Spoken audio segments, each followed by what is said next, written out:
Hello বন্ধুরা, আমার আজকের মেনু দেখো।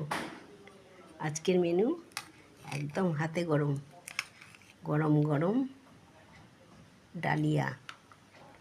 দেখো, একদম গরম ডালিয়া।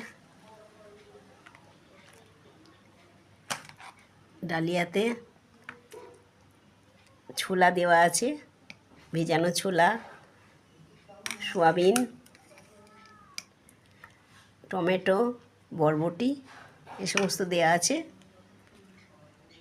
আর অবশ্যই ঘি দেওয়া আছে। আর এর সঙ্গে আছে করলা ভাজা, পটল ভাজা, আলু ভাজা আর পাঁপড় ভাজা। আমার আজকের এটা মেনু। দেখো কেমন হয়েছে। যদি তোমাদের ভালো লাগে তবে অবশ্যই লাইক করো। আজকে একাদশী, তাই এই খাবার। কমেন্ট করো কেমন।